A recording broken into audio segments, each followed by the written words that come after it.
we should do a show. All right, well, then let's do a show, man.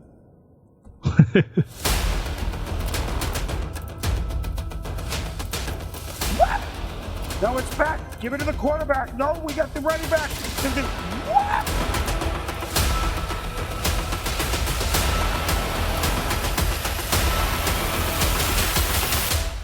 Straight off the couch. Here are the stories we're going to be chasing today. We're going to be chasing the same story we chase every week, but we're going to update it because it's week 5, so we should probably chase the week 5 stories. But before we get too far into this, let me bring in my broadcast partner, the ever affable and effervescent Adam Lytle. Adam, how are you today, buddy? I'm doing great, Terry. We had another awesome competitive week of football, so I'm getting really used to this competitiveness and some really close games. Well, and let's just kick it off as we always do with the Thursday night game. As you've said in the past, the Thursday night games kind of set the tone for the weekend. Definitely sets the tone for the weekend, and the Thursday night game did not disappoint at all. It did not. The Falcons went in against the Buccaneers, and Kirk Cousins looked like he was ready for an MVP trophy. I mean, what did he put up, like 500 yards? 509 yards he put up. Wow. Absolutely ridiculous. Buccaneers, I mean, they weren't looking too bad either. Like, this game went into overtime. No, it was a really close competitive game. Baker, you still get sprinkles on your Sunday. Yeah, you played for us, Baker. We appreciate you, but Cousins just had a gleam in his eye that we haven't seen in a while, and he was on. And both teams made some sloppy mistakes. And the other team didn't capitalize on them, but that gave us that pretty close game, and it was like 30-27, and then field goal ties it up. And the Twitterverse did not let us down either about the field condition, or I shouldn't say the condition, but the center of the field artwork. The quote I saw that cracked me up was, every time I look at that throwback Falcons logo, I want to invade Poland. Yeah. So that throwback logo, it does. It looks like it should be on like a 1940s German flag of some sort. I don't know who signed. I still don't know who signed off on that and thought it was a good idea. But yeah, it looks like it should be on. What did they call those German airplanes? The Luftwaffe or something? The Luftwaffe? No, something like that. Yeah, Luftwaffe. Yeah, the Luftwaffe. Yeah. Yeah, looks like it should be on the tail of one of those planes. On the tail of a BF-109, sure. Yeah. So they didn't disappoint. Went into overtime. Neither team capitalized on their first possession, and then it went off walk-off touchdown for the Falcons to end the game. Little disappointed that it was just seemed that easy to get the touchdown after this. Both these teams fought pretty hard for 4.5 quarters. It was a hell of a game. It was very entertaining, and for once, Al Michaels was fully engaged in the program too. So that we had that going for us. Well, there was a lot of action and a lot of points being scored, and there wasn't a ton of flags, so it kept him awake. Yeah, well, that, and he probably had some Ensure or something before the game. Maybe Kirk Herbstreit gave him some Ensure to make sure he was energized. So that set the tone for the weekend, and then we walk into Sunday with our early morning game. And y'all guys will have to excuse me. Last week, until after the show, we had to dig around a little bit to figure out why it was a 9:30 a.m. game, and it was the first streak of their London series that's going on this week and the following week as well. Which was the Jets and the Vikings. The Vikings took care of business. I wonder. The Jets made a move today that I don't think anybody in the league saw coming. They fired their head coach, Robert Saleh, and they just, like I said, nobody saw that coming. I didn't hear any rumblings. You never didn't hear anything about, he's not very popular with the head office or anything. You heard no rumors, nothing bad, and today they announced they fired Robert Saleh. Yeah, I think Woody Johnson, is that his last name? Johnson, the owner of the team? Yeah. I think he just had a bad morning because it sounds like Robert didn't even make it to his office, and he got stopped in the hall by Woody and said, "Pack your shit." And he was escorted off the property by security. He didn't even get to address the team. Well, and Woody Johnson was the former ambassador to England. Maybe he was upset about the performance that went on in England, because I'm sure he had a box and he had all sorts of British dignitaries there. There's that going on. And Robert Saleh was wearing a Lebanese flag on his shirt throughout the game.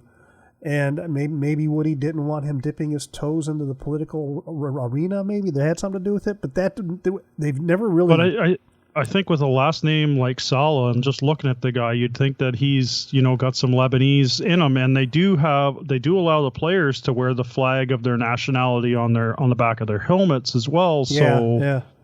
I don't know. The political sphere on that right now, with everything that's going on in the Middle East, maybe it's a bad look for the team. I don't know.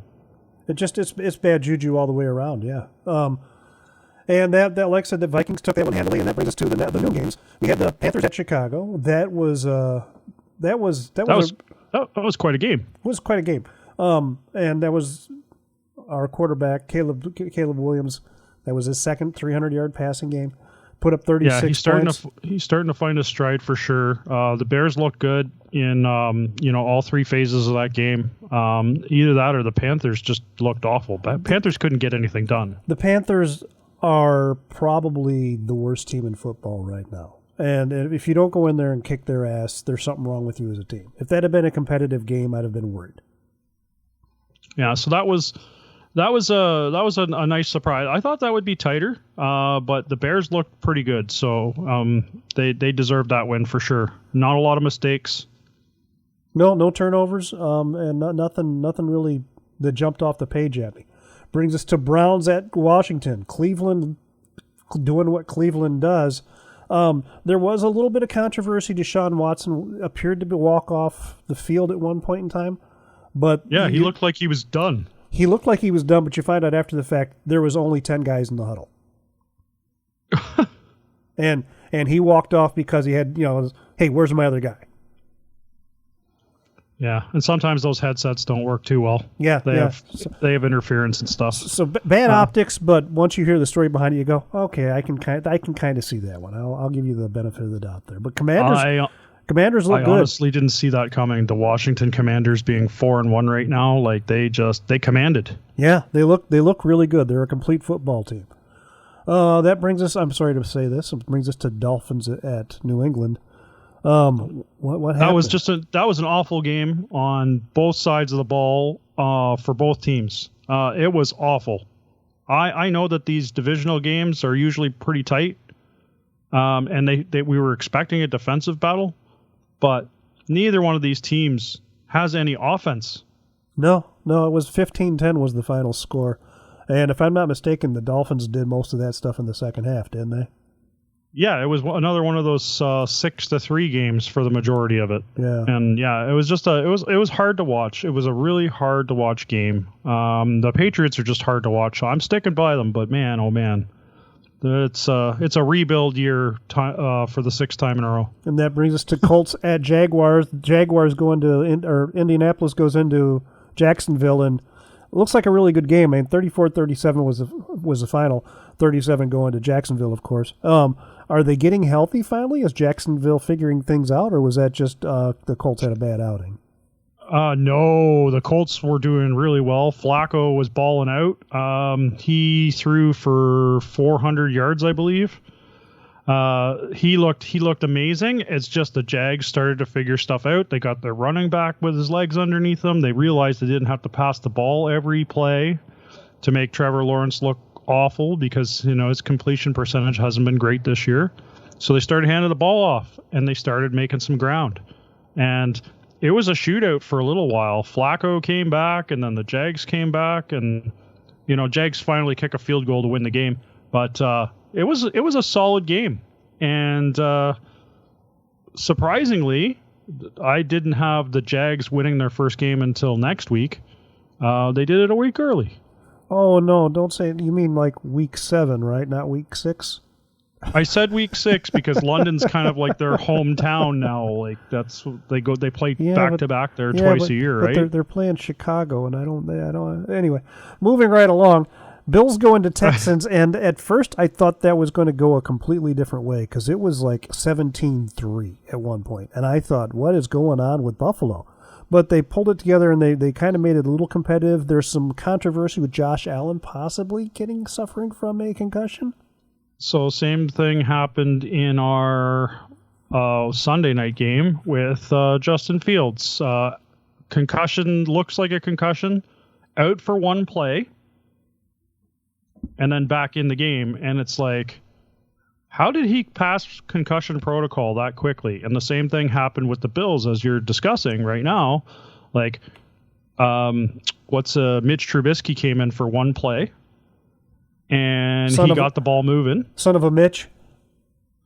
And Josh was like, this doesn't happen without me. And he was back, and the Bills said, yeah, he cleared concussion protocol and everything. And I think the league's looking into the Bills right now. There was rumors when they started the whole concussion protocol thing. I remember seeing an interview with Brian Urlacher, good old number 54 of the Chicago Football Bears. He thought that there were some players out there who intentionally tanked their test results. So if they went in to take them during a concussion, they would appear to be normal. So maybe Josh thought ahead and did that. I don't know. Well, someone definitely had a concussion on that team. It was either the guy calling the plays or the quarterback, because when he came back out in the field, he threw 3 incompletions from the end zone. Yeah. Instead of trying to run the ball out of the zone at least once to get a little space. You know you're not going to make that ground back. Right. Get a little space for your kicker for a punt. No, they decided to air it out 3 times, and it was just like, who is making these play calls? Who's got the concussion here? You know, is it the offensive coordinator or is it Josh Allen? Yeah. He didn't look right. And then the Texans they drive in a 3-point attempt with 2 seconds left in the game. And that brings us to the Ravens at the Bengals. Ooh, that was quite a game. That was a good game. Bengals still on the bottom side record-wise, and they had a really rough beginning, but Joe was looking better in the second half. He was looking like old Joe again. Yeah. And Lamar was looking good too. That one play that I'm sure you've seen it 1,000 times, I got to watch it live, where he was probably going to be sacked 3 times and spun out of it and then just heaved it into the middle of the end zone. And wow, it's supposed to be a throwaway ball. There was a touchdown ball. There was that, and there was the one where the snap, he was in shotgun. Snap was very high. He bobbled the snap, picked it up, and then ran for 8. Yeah, the guy is magical. He and our little new friend here from the Washington Commanders are going to be face to face next week. That'll be an interesting game. That'll be. They both play the same style. And that brings us to our late slate of games. Raiders at Broncos. Bo Nix putting up some points. Bo Nix is looking really good. Cortland Sutton is definitely his safety deposit box, I guess. He's his get out of jail free card. Cortland Sutton seems to be available for Bo to throw to. And then on the defensive side of the ball, Patrick Surtain. He's putting up points every game for the Broncos lately. I'm very impressed with this team. One of, if not the best corner in the league right now, Patrick Surtain. They had a very slow start, and they looked like they were going to be the Broncos of the last 10 years that we've seen without the Mannings or one of the Mannings.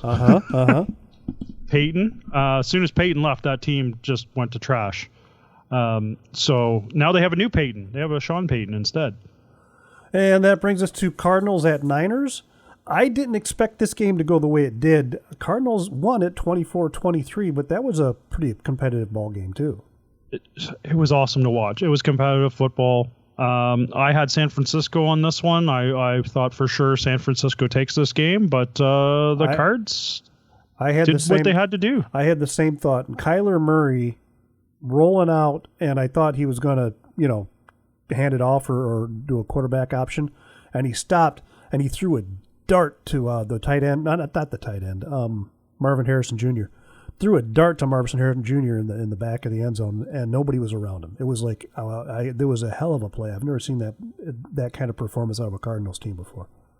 He's got quite the arm. He's a tiny little dude, and I love watching him run when he's got the ball out and his other arms waving around. He looks like a toddler, like that can't find. He just took a cookie out of the cookie jar and he's trying to get away from mom. Yeah. Get some Benny Hill theme music in there. I had my neighbor over when we were watching it, and I'm like, watch when this guy runs. He's like, oh, he looks like a toddler. I'm like, exactly. He does. He looks like he wobbles all over the place. It's cute. It's because he's tiny too. He's only like what 5'4" or something like that. He's 5'6", maybe. Yeah, I think most of the Benny Hill dancers are taller than him. Yeah. So, but good game to watch. Another competitive football game, which I thoroughly enjoyed. Moving on to the other game that we were watching, I had the Packers beating the Rams, and it happened, but it was a close competitive game. It was a really close game, and I was cheering for Jordan Love to lose just because Packers, but he hung it out there a couple of times and made up for it. So that was a good game.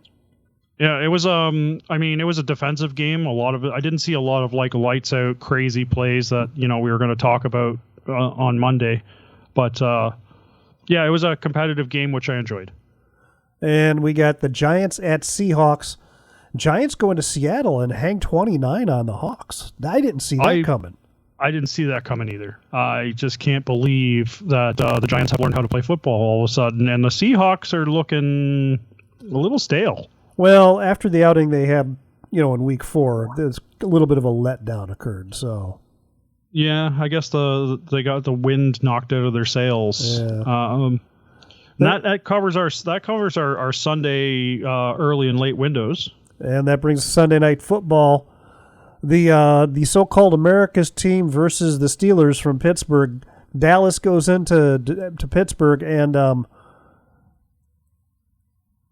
tight game. But because of the rain delay and all that, I lasted until about halfway through the second quarter and fell asleep. So the rain delay caused the game to start at about 9:45 Eastern time, so 8:45 your time, which is like super late for a Sunday a primetime game to start. I was quite shocked that they didn't call it, and at that time, but 9:45 was kickoff. Some interesting facts about this entire day. Our first game of football was at 9:30 in the morning, and this game did not end until shortly after 1 a.m. The longest recorded game day in NFL history. And a fun fact, Dak Prescott is the first player in history to throw 2 interceptions on 2 different days in the same game.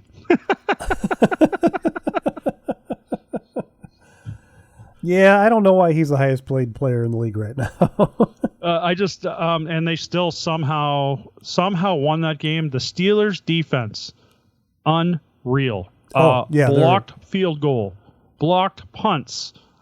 They keep them out in the red zone. They're within 5 yards, and they keep them out of the end zone. I don't know how they do it, but I thought this is the Steelers game for sure. We were both wrong. Yeah, Watt looks incredible. He looks like he's ready for a breakout, and I can't even say breakout here because he's been consistent. And he got his 100th sack too. So he's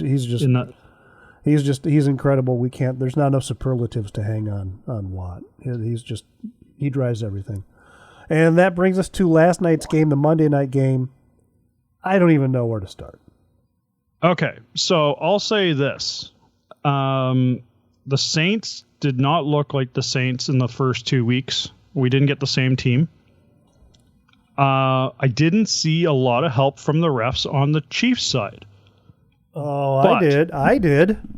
There was I didn't see it as blatant as it usually is, but of course Kansas City held the lead for the majority of that game. I don't think the Saints had the lead once, to be honest. Well, I can't remember. There was that no pass interference call late in the game. That was a nightmare. And what's the saying that you can pretty much call holding every play if you wanted to. That old saying. The holding is pretty blatant though. Like I saw guys with like entire shoulder pads in both their hands and coming out of the guy's jersey. Multiple guys doing it. And I was just like, how is that not being called? But I mean, it was I'll be honest, it's not just the Chiefs offensive line. I was seeing it on the Saints offensive line as well. There was a lot of holding that was not getting called. Yeah, and the league has a perception problem with liking the Chiefs, and this being the first time anybody in the league can have a three-peat. And right now, I can see the league, for the storyline, wanting a three-peat team to go undefeated through a whole year. And this game, that missed PI call, I don't think it would have changed the way the game went. But it's hard enough to beat the Chiefs straight up. If the league is leaning one way towards them at all, it's going to be impossible. I'm not sure that a three-peat is good for the NFL, to be honest. I think people tune out as soon as a team gets a three-peat. I think there's 31 other teams in the league, and they want to see their team. Now, the bandwagon jumpers, the Swifties, they'll want to see KC win forever until Taylor and Travis break up. Well, and as you know, then there'll be a whole album about Kansas City. Well, that depends on the contract. But as you know, being a Patriots fan, once your team starts overperforming, I guess is a good way to put it, you become pretty much the bane of the league. Yeah, we were hated for probably a decade and a half. The first 5 years didn't really click in because it was new and we were the shitty team, and we got spoiled for 20 years of being, always in the playoffs, always having a chance. There was some adversity that had to be overcame and stuff like that. And, there was some scandals, I guess you could say. And that just adds to the whole hate for your team. But you don't get hated when you're the worst team in the league. Yeah. And the Chiefs are there right now. Yeah, they are. And like I said, even if there is not a conspiracy going on, which I don't believe there is, but you would think that they would say to the officiating crew, listen, we can't have any questions at this at all. We need to look like we're doing our jobs. I just don't think that a three-peat and watching the same storyline again for the third year in a row is good for the actual league. Well, I don't know. Maybe they're going for television ratings, but when they introduced the salary cap, the reasoning behind it was we need more competition. We need to be more competitive because every year it was the Niners or the Cowboys in the Super Bowl. It was just one of those two teams going back and forth for like a decade. And it was mostly the Niners with Joe Montana. And so the league says, no, we're putting in a salary cap. We're changing the way we do things. We need more competition. We need things to be competitive. We can't have one or two teams dominating. Right. And right now the Chiefs are dominating. Yeah, they seem to have the answers, though. Like, they lose Rashee Rice, and it doesn't seem to matter. No. And we were talking last week about trades. You mentioned Devontae Adams possibly going to Kansas City. I think after what happened in New York, that's a better possibility now. Yeah, I don't know if he wants to. I mean, they don't have a coach. They have their interim head coach, but they don't. Right. They don't have a coach. Right. So why would he want to? Why would he want to jump? Offensive coordinator that's coming up as head coach? Why would he want to jump out of a situation in Las Vegas and jump into one in New York that's a pretty similar situation to the one he's getting out of? So I think that the Chiefs or maybe the Saints is or one of the other rumors I've heard, and it's just a rumor. I have no substantial facts. Detroit. The Lions. Detroit would be cool. I don't think Detroit wants them though. Detroit is big on developing their own players, and I believe that he's too old for Detroit. Maybe, because Detroit does like that young team, and they like that young core, and they really don't need somebody coming in there and being a prima donna and ruining the chemistry they have going on in the locker room right now. Yeah, and you're gonna take catches away from Sam Laporta and Amon-Ra St. Brown, like. I don't see Laporta and St. Brown playing nice with a diva. I really don't. Right, like those guys are your big production guys, and then you get Devontae in there. I mean, I think that causes a problem in team chemistry. Now he could go to New Orleans. That's a touchy situation. Derek Carr's going to be out for at least a week by the looks of it with a torn meniscus or something like that. Yeah, he took a beating last night. He really did. He looked like Well, Chiefs defense was getting to them almost every play. Yeah, it was a bad outing for the Saints. And, I mean, they started off the season putting up all sorts of points, and now they can't seem to find the end zone. He's tapping on the window. It's time to bring in Coach Blackwell, I think. Ah. It's time for our fashion segment. Fashion.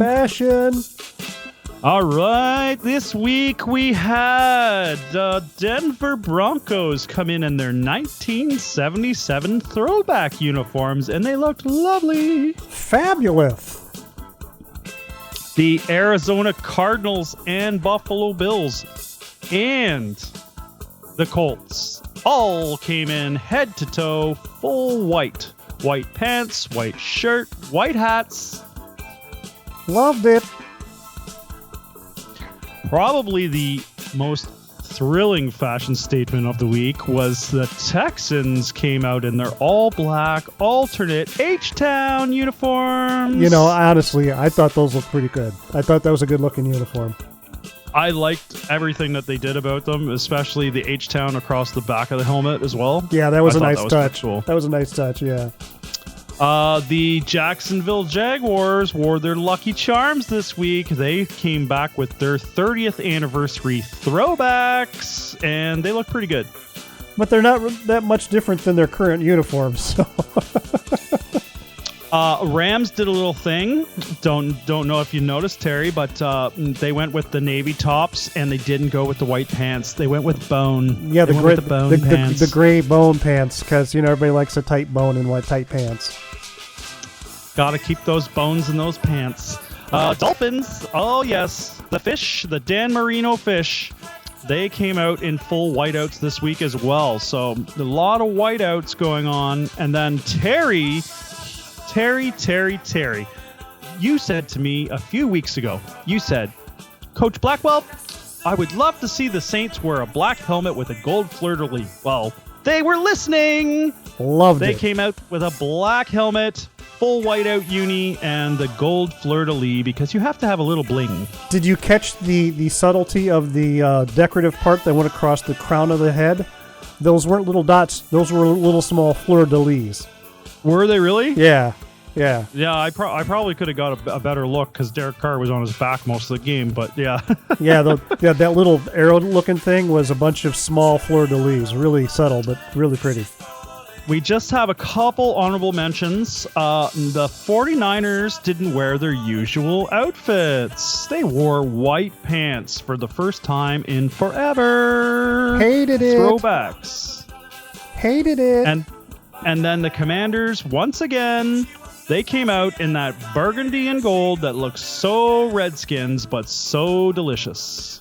Yummy.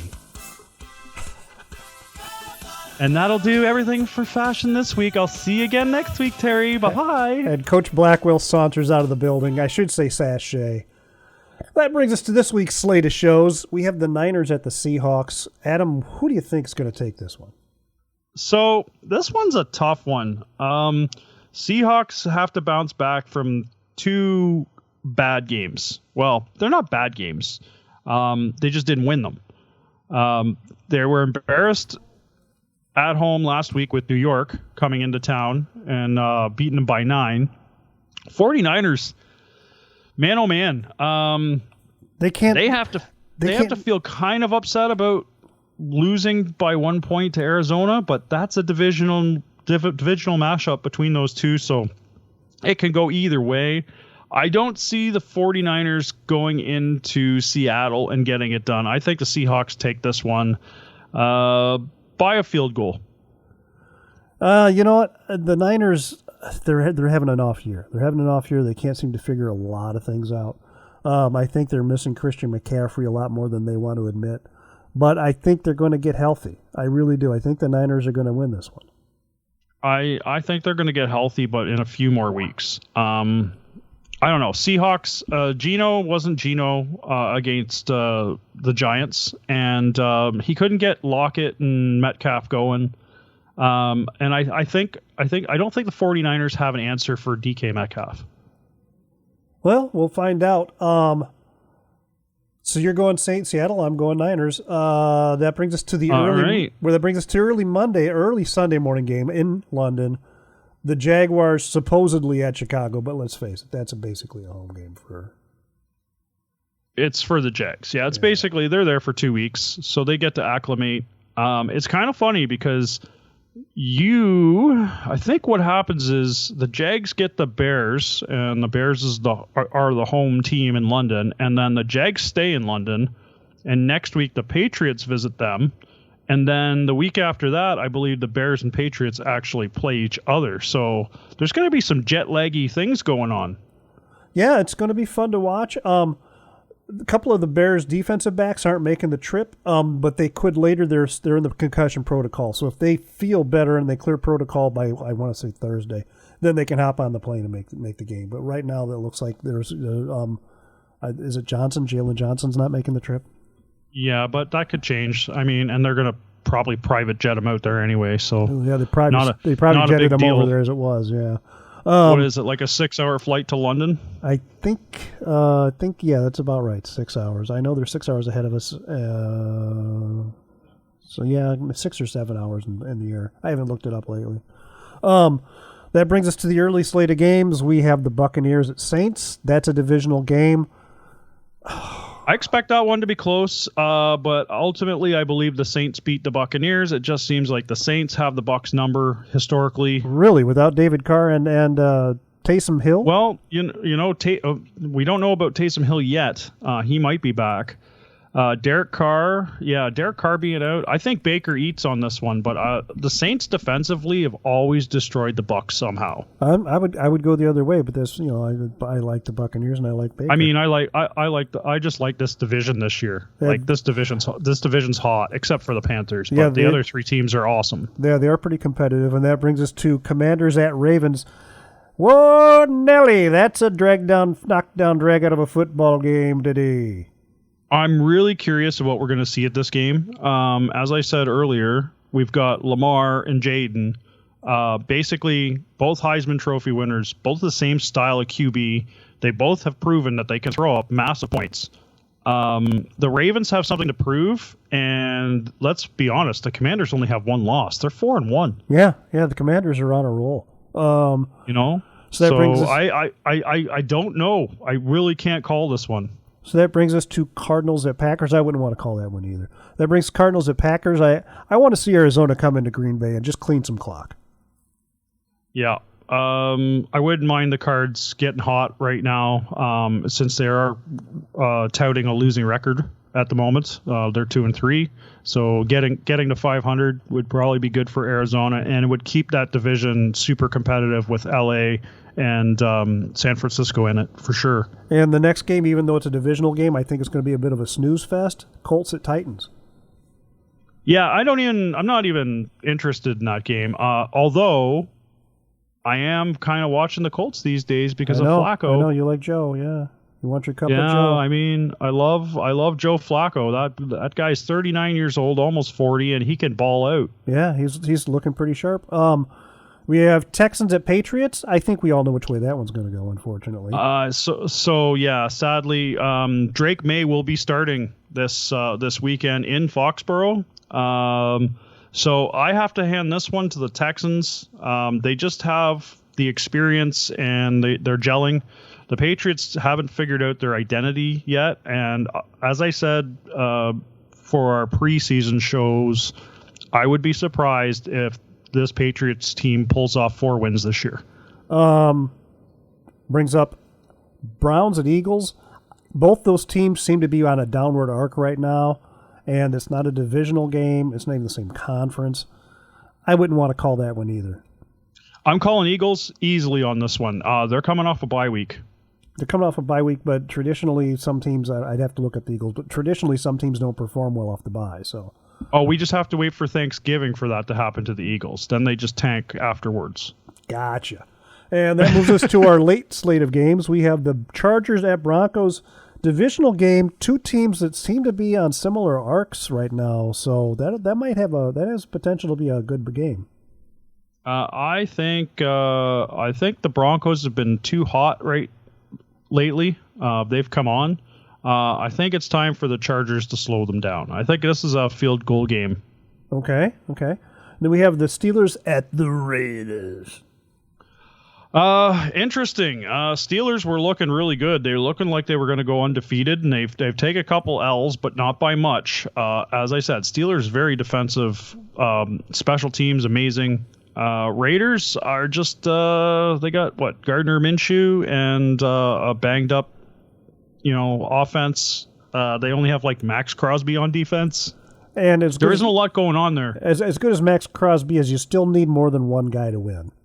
Yeah, he could take on 2 or 3 guys sometimes, but you still need someone else to cover the others. There's 11 on the field, so that's bad math there. So yeah, I think the Steelers will pull that one out. I think the Steelers get this one. Then we have an NFC South divisional matchup: Falcons at Panthers, but the Panthers are just. I think it's an insult to say they're underperforming. I think it's an insult to the word underperforming to say they're underperforming. It's a very interesting window for this game. Being in the late window makes no sense. Yeah, that would usually be a Sunday noon game, I would think. But they haven't. Yeah, they're not late enough in the season. Early window. They're not late enough in the season to make that a flex schedule. So, but I think the Falcons go in there and take care of business, handle it. I think the Falcons have shown us that they can play ball. Yeah, and the Panthers have a lot to prove still. Their 1-4 record shows that, even with a quarterback change. Yeah, they're not going anywhere. The next game we have in the late window, the last late window game, has the potential to be a real good game. We have the Lions going into Dallas. Dan Campbell's going to have those guys fired up and ready for this game. I think the Lions eat some Cowboys. I do too. I don't think the Cowboys are as good as everybody's making them out to be. I've been watching them the last couple of weeks. Week 1, they looked like, these Cowboys are for real. And then the last couple of weeks, they just don't look like they have their shit together. I wholeheartedly agree with that statement. I was never a Cowboys fan to begin with. I think one of the reasons why they get as much press as they do is because they're in that NFC East conference, and that's the NFC East is where the media works all of its magic. So I think that's one of the reasons. It's just a weird conference for them to be in too. In that division, it's just really weird. Well, no, when they I guess you call it gerrymandering. They gerrymandered them into this district, into that conference, because they wanted to have they wanted to have them playing the Giants, and wanted to have them playing the Commanders. They wanted to keep those rivalries intact. So they forced them into that NFC East. It's just really weird that you have a Texas team in with all these East Coast teams, Eastern Seaboard teams, right?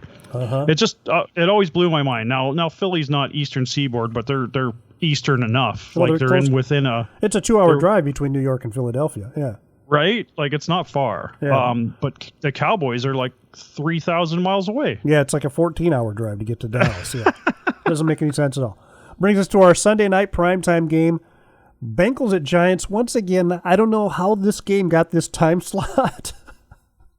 Well, it's too early to flex. It is. I don't think they can flex until week 6.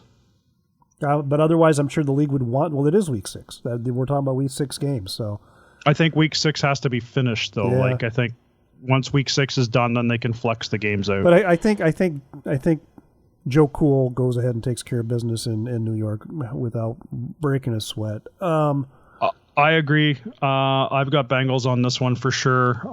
The Giants just haven't proven that much to me. They've had a couple decent-ish games. The defense really did it for the Giants on the last game with that blocked punt returned for touchdown. That was their special teams really did the job for the Giants there. It's not because Daniel Jones is a fantastic quarterback. No. It was just special teams, like you said. And that brings us to Monday night. Buffalo goes into New York. New York has more primetime games this season than any other team on the schedule, which makes no sense to me at all because they haven't proved anything yet. That's just and the announcers are calling them a Super Bowl favorite, even though they have a 2-3 record. I'm just how are you coming up to this? Super Bowl contender, New York Jets. You don't fire your head coach if you're a Super Bowl contender. I'm just going to throw that out there. I don't think you fire your head coach if you're having a 2-3 season. I think if you're 0-5, sure, Right, pull the right. trigger. Yeah, But there's more going on than we're being made aware of there, and I think because Aaron Rodgers came in and he's the general manager of the team now. I think he's making moves for. He's like, Woody, I don't like this guy. Okay, I'll fire him when he comes in the office on Monday. Aaron Rodgers is washed up. I mean, he still has a good arm, but a big part of his game was the scrambling and the mobility. And we're not talking Michael Vick stuff here. He would just extend a play to get somebody open, and he can't do that now. His arm is still there, but his feet aren't. Let's be honest. He threw 3 interceptions on Sunday. Yeah. That's not the coach's fault. Nope.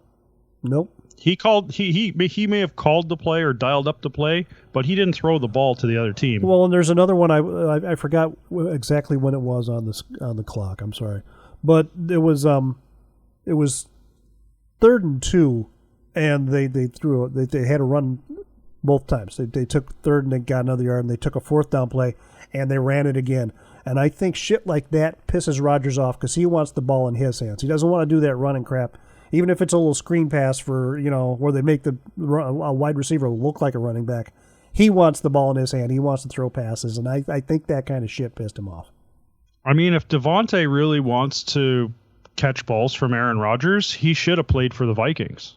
Right, yeah. Play defensive So back who do you for the got? Who do you got? Bills or Jets? What are you taking here? I'm going to take Buffalo, even if it is Mitch Trubisky starting. You think so? Yep. Yeah, so Buffalo, I think this is a tough one for me. Okay, so you just fired your coach in New York, and it's a home game. That team's going to be in shambles, or they're going to be firing on all cylinders because the firings have begun. The Bills have a lot of things they need to fix. When you lose to Houston with 2 seconds left, and then that smacking they took from the Ravens the week before. Man, oh man. I'm gonna go Jets because I just it's a divisional game. Here's what I'm going to be watching in that game. If the Jets look sharp, I'm going to think Aaron Rodgers didn't have a lot to do with it. If they look like they're pushing and they're trying too hard and they fall apart, I'm going to think Aaron Rodgers had a lot to do with Saleh being fired. Yeah, I'm just going to take the Jets simply because you're taking the Bills, and this is a divisional game. Now, historically, the Bills every team in the AFC East owns the Jets. The Jets have not been a very good team, but they spent a lot of money to get some really awesome players there. And I think with the heads rolling, especially a head coach, this early in the season, I think the Jets have to turn it around, and I don't even know what's going on with the Bills and Josh Allen, to be honest. There's something going on. They're like they're like disjointed. They're struggling to get anything accomplished, and it just doesn't look right. It's like Allen is the kid in a divorce, and he doesn't know who to talk to. Right, yeah. He doesn't know which way to turn. And last year, at the beginning of the year, they had him, the offensive coordinator who they fired in week 8, I think it was. He had Allen running every play, and he had him running quarterback draws and quarterback sneaks and designed runs, and Allen was taking a beating. And they seem to have straightened a lot of that out, but that fall he took just looked awkward, and like you said, he came back and he looked bad, and now he's in the concussion protocol. But he's still Josh Allen, and he still can perform if he's healthy, and it's going to boil down to that: is he healthy? Yeah, and if the Bills don't do well this week, that's fine. He'll be back, and they'll figure it out. They're going to be going to the playoffs. There's no doubt in my mind. So where are we at record-wise here? Oh, so you're up on me right now still because I keep going against the grain, and then I'm just like, it's getting really hard to pick football games this year, I'm finding too. It's not like years have passed. There's always a standout or a struggle or a surprise that happens every week that changes the course of each game. So I mean, the Jags winning out of the cellar. Like, what the hell? How did they go up against Joe Flacco and the Colts and come out with that win? Just amazing. So you have 11 proper guesses, correct guesses, and I have 7 right now. So you're up by 4 right now, and that's just after 5 weeks of games. Well, we're hitting the 6th week. Between now and week 10, you're going to see teams really figure things out, and you're going to start to see some separation between the teams as well. You're going to start to see who's the outstanding teams and who's the middle of the road teams and who's the bottom of the league. So the next month should be pretty fun football wise, just for that. And with our little friendly competition here, things really get hairy come week 13 because I think there's like 9 games in primetime slots because of Thanksgiving and everything. Right. So that'll be fun to watch. So, Adam, where can the kids find us at? Oh yeah, we're on the Book of the Faces, the Facebook. Just search Straight Off the Couch, and you can see some of the things that we post and some memes and stuff like that. And sometimes we'll just post up something that's going on with the game that we're watching at the moment. You can also find us on Linktree if you know how to do that. Linktree has got our Straight Off the Couch stuff on it, all our socials, all our platforms, all our outlets for the podcast if you have something specific that you like to listen to us on. And you can also find me at Adam Off the Couch on X or Twitter, or you can just find me on my couch. Well, yeah, it looks like a pretty comfortable couch, though. I mean, the pictures I've seen are pretty cool. You can find me at TREMUP, and on the gram, Tear 'em Up Terry. For my broadcast partner, the ever affable and effervescent Adam Whitehall, thanks for listening. Tell some friends. Be safe. God bless. Bye-bye, everybody. We'll see you next week.